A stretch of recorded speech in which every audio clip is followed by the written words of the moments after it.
BNP মহাসচিব তাহলে কি আন্দোলনের কাছে নতি স্বীকার করছেন, এমনই মন্তব্য করতে বাধ্য হচ্ছে। কারণ আপনারা জানেন গত 2 দিন ধরে চরমোনাই অর্থাৎ ইসলামী আন্দোলন বাংলাদেশ, জামাত ইসলামী সহ বেশ কয়েকটি দল তারা কিন্তু আন্দোলন করছে। তাদের কয়েকটি দাবি রয়েছে, তার মধ্যে অন্যতম দেখলাম যে পিআর ইলেকশন অর্থাৎ পিআর পদ্ধতিতে ভোট চাচ্ছে তারা।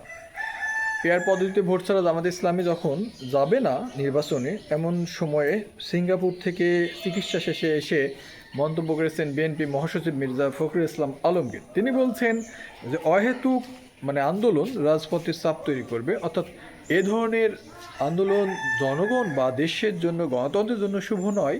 সুতরাং আলোচনা করেই সমস্ত কিছু সমাধান করা উচিত বলে তিনি মনে করেন।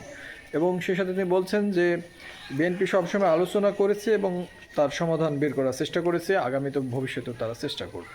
এমনই মন্তব্য যখন করলেন, গতকাল থেকে দেখলাম আমরা জামাত ইসলামের বিভিন্ন প্রোগ্রাম দেখছি, জামাত ইসলামী সহ অন্যান্য দলগুলো প্রোগ্রাম করছে। তো আলোচনাকে যখন বিএনপি প্রাধান্য দিচ্ছে, তার মানে আগামী দিনে আন্দোলন যদি জোরালো হয় তাহলে বিএনপিকে আরও ইউটার্ন দেবে, এমন কি পরিস্থিতি ঘটতে পারে? দর্শক কমেন্টে জানাবেন, লাইক কমেন্ট শেয়ার করবেন, আর চ্যানেলে যারা নতুন এসেছেন অবশ্যই সাবস্ক্রাইব করবেন। তবে একটা কথা বলি যে বিএনপি খুব সহজে দ্বন্দ্বে জড়াতে চাবে না, এটা আমার কাছে মনে হয়। কারণ বিএনপি ইলেকশন পর্যন্ত অনেক ধৈর্যের মাধ্যমে তারা এগোতে চাচ্ছে।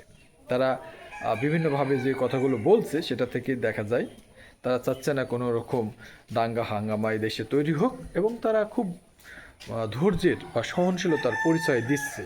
আমার কাছে এটাই মনে হয়েছে। তো দেখা যাক আগামী দিনে বিএনপি মহাসচিব মির্জা ফখরুল ইসলাম যখন আলোচনাকে গুরুত্ব দিচ্ছেন, তো এটা কি এক ধরনের নতি স্বীকারের মতোই মনে হচ্ছে, নাকি সেটা সময় বলে দিবে। তবে ইসলামী দলগুলো হয়তো জোট বাঁধতে পারে, এবং জোট বাঁধলে বিএনপির সাথে একটা ফাইটিং কন্টেস্ট হবে ইলেকশনে মাঠে, এটা আমার কাছে মনে হচ্ছে। তো দেখা যাক কী ধরনের পরিস্থিতি তৈরি হয়, সময় বলে দিবে।